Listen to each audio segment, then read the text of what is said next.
shares the exact same body shape as the Viper and also the Viper Ultimate, which is the wireless version in the Viper family, but they reduce the overall length and also the grip width to give you a much smaller form factor. And they've also removed the two side buttons that are on the right-hand side on the Viper and the Viper Ultimate, reducing the total number of programmable buttons from 8 on the other two Vipers down to just 6 on the Mini. These design changes bring the total weight of the Mini down to just 61 grams, which places it kind of in the middle of the pack in terms of ultra lightweight gaming mice like the SteelSeries Rival 3, Cooler Master MM7, 10, and 11, and other gaming mice like that. Ever since I tried the Viper Ultimate, I basically never put it down. It became my favorite gaming mouse, and it's currently my go-to mouse for everything, whether that be gaming, photo, video editing, anything that I do on my computer, I'm doing it with the Viper Ultimate.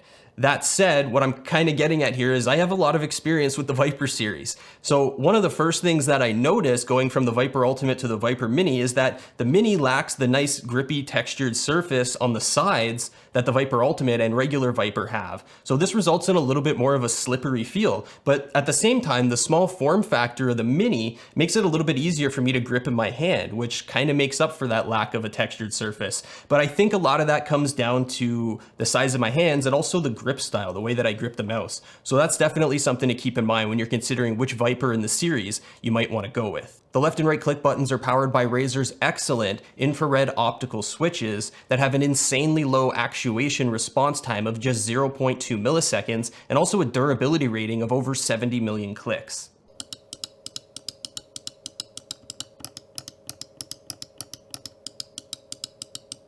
The scroll wheel's nice and wide and really easy to grip thanks to this nice rubberized textured surface. Underneath, there's some ultra low friction PTFE feet and also the 8500 DPI optical sensor.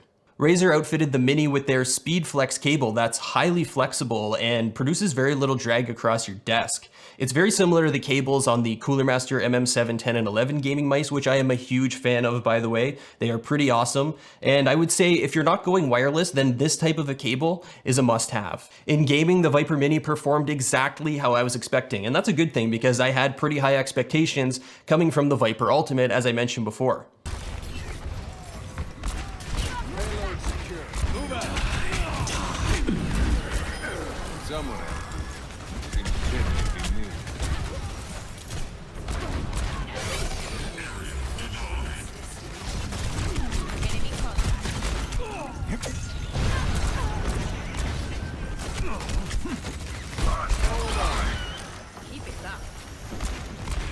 For my hand size and grip style, I actually feel like this Viper Mini fits a little bit better in my hand and it's a little more comfortable.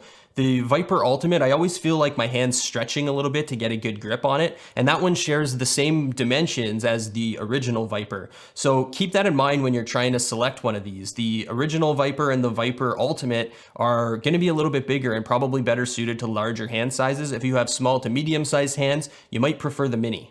And by the way, the Viper Mini tracked absolutely flawlessly over this Corsair MM300 gaming surface, as you might expect. There are loads of customizations available through Razer's software, including buttons, 5 stages of sensitivity, polling rates, lighting effects, and mouse mat calibrations. Razer gave the Mini a little something extra that its two bigger brothers don't have. While the Viper Ultimate and the regular Viper have a customizable RGB logo on the back, the Viper Mini takes it a step further and adds this nice Underglow bar on the underside of the back edge of the mouse. It's not a huge difference, but I think RGB fans and enthusiasts are probably gonna find it pretty cool. Razer's new gaming mice are some of the best out there right now, and as far as the Viper series goes, you really can't go wrong with any of them. If you need to have wireless, then you get the Viper Ultimate. But if you're okay with a cord, the Viper and the Viper Mini will definitely save you some cash, and they're both really solid options. The key difference between those two is going to be your hand size, grip style, and basically just personal preference. But regardless of hand size, if you want the absolute lightest weight gaming mouse that Razer currently offers, then the Viper Mini is the way to go.